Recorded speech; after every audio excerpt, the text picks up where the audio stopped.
Мен Тұрдыбай Қанатұлы, Алматы облысы, Талғар ауданынан. Мен кезектен тыс сайлауға қарсымын. Тоқаевты бұрында сайлаған жоқпын, әлі де сайламаймын. Мен Дәуешов Ерлан Жангелдіұлы, Талдықорған қаласының тұрғынымын. Мен мезгілсіз президенттік сайлауға қарсымын. Байбар Айхан, Қызылорда қаласында тұрамын. Менің айтпақ ойым халқыма, мен президентке Тоқаевты сайламаймын. Себебі Тоқаевты о баста да халық сайламаған. Тоқаев президентке ешқандай лайықты адам емес. Оның орнына Сережан Біләштай адамдар келу керек. Мен Астана қаласының тұрғыны Үмітәлиев Мұхаммедқали, кезектен тыс сайлауға қарсымын. Мен ешкімге дауыс бермеймін. Менің есімім Абдуразил Дилдебек, Түркістан қаласының тұрғыны. Мен Атажұрт партиясына қосыламын және Тоқаевтың мезгілсіз сайлауына қатаң түрде қарсымын. Бұндай өтіріктер халықты қажытып шаршататын болды. Ассалаумағалейкум қазақ елі. Мен Байбосынов Ерболат, Қазақстан азаматы. Мен алда келе жатқан сайлауға түбегейлі қарсымын. Мен сайлауға қатыспаймын. Ассалаумағалейкум қазақ елі. Мен Абиш Васет, Қазақстан Республикасының азаматымын. Алдағы болатын кезектен тыс сайлауға мен түбегейлі қарсымын. Сәлеметсіздер ме қазақ елі? Менің атым Сандуғаш Кесенханқызы. Мен алда келе жатқан кезектен тысқы президент сайлауға қарсымын.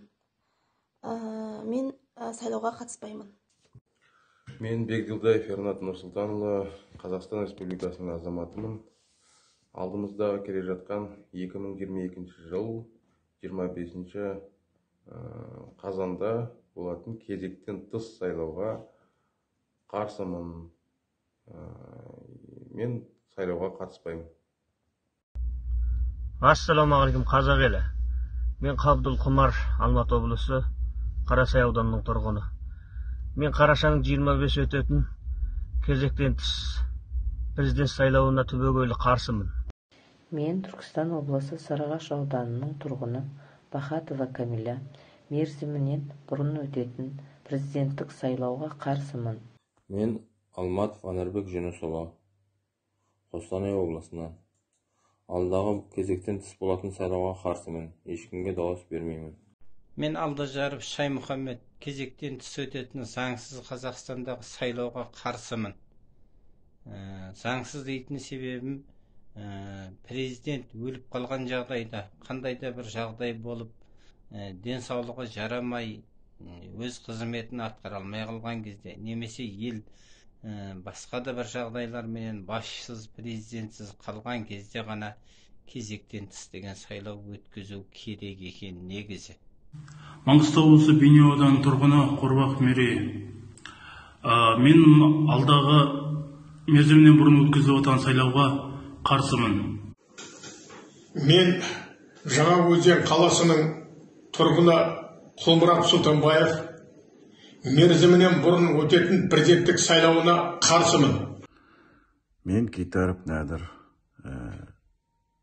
Қазақстан азаматымын, Маңғыстау тұрғынымын. Мен қарсымын кезектен тыс сайлауға. Мен Қазақстан азаматы Есқуатов Жолдас. Мына заңсыз өткелі жатқан сайлауға түбегейлі қарсымын. Атажұрт партиясын қолдаймын. Абдалиева Гүлнара Маликовна, Шымкент қаласынан.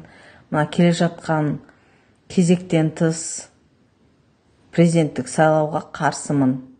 Ассалаумағалейкум қазақ елі. Мен Нұрлыбаев Ербол, Тынышбайұлы, Жамбыл облысы Мерке ауданының тұрғынымын. Мен Тоқаевтың кезектен тыс сайлауына қарсымын. Ассалаумағалейкум қазақ елі, қазақ халқы. Мен Тоқысбаев Бағдат, Қазақстан Республикасының азаматы, Түркістан облысының тұрғынымын. Мен мерзімнен бұрын болатын президенттік сайлауға қарсымын. Ол ата заңымызға, конституциямызға қарсы болғандықтан, басы бүтін мерзімнен бұрын болатын сайлауға қарсымын. Оңалбекова Базаркүл, Қызылорда облысының тұрғынымын. Мен кезектен тыс президент сайлауына қарсымын. Ассалаумағалейкум қазақ елі. Мен Қанат Жолдас, Түркістан облысынан болам. Алдағы келеткен кезектен тыс президент сайлауына қарсымын. Ассалаумағалейкум қазақ елі. Мен Әсен Нұрсанұлы. Мына алда келе жатқан кезектен тыс президент сайлауына қарсымын. Мен Лаура Тілемісқызы. 20 қарашада болатын президент сайлауына қарсымын. Ешқандай сайлауға баратын ойым жоқ. Мен Қазақстан Республикасының азаматы Мырзабеков Тұрар. Тоқаевтың заңсыз сайлау өткізуіне қарсымын. Менің есімім Дастай Мұрал. Мен қарашаның 20-сында болатын еліміздегі президент сайлауынан үзілді-кесілді бас тартамын. Өйткені ол конституцияға қайшы. Конституцияға қайшы болғандықта мен бұл сайлауға қатынаспау құқығым бар. Ассалаумағалейкум қазақ елі. Мен Қазақстан Республикасының азаматы Досетов Ислам.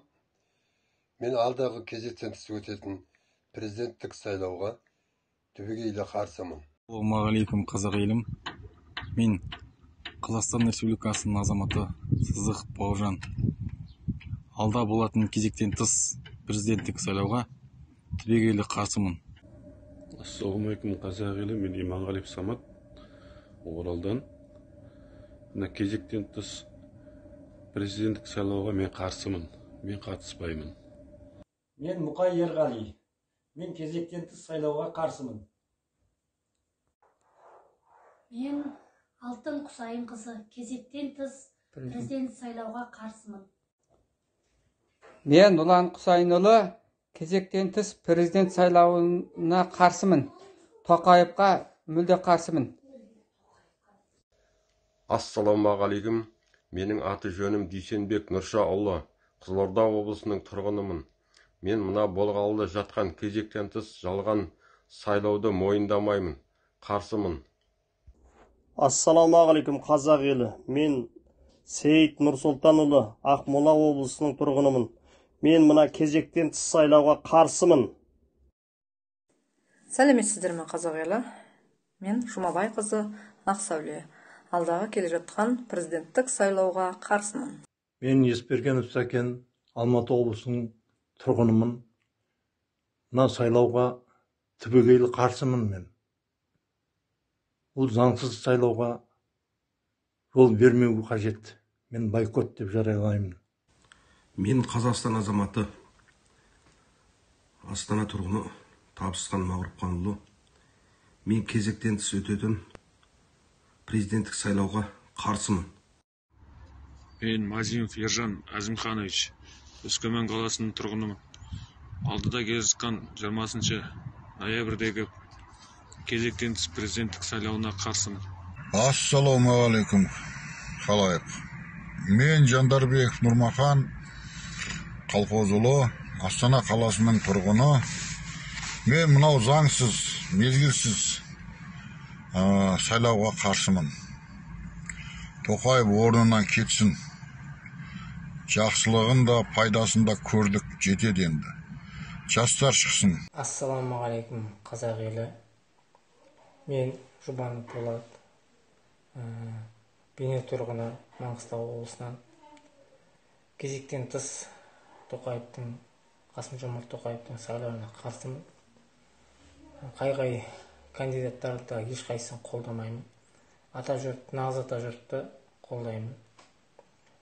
Соған дауыс беремін. Бізде жылда сайлау өткен сайын сайлау әділетсіз өтеді. Қазірдің өзінде мына Тоқаевқа дауыс жинап отқан ұқсайды адамдардан, жұмысшылардан. Кімде-кім Тоқаевты қолдамайтындарды жұмыстан қуамыз. Қуамыз деп ескерту беріп, жұмыстан шығарамыз деп қысымшылық көрсететін ұқсайды.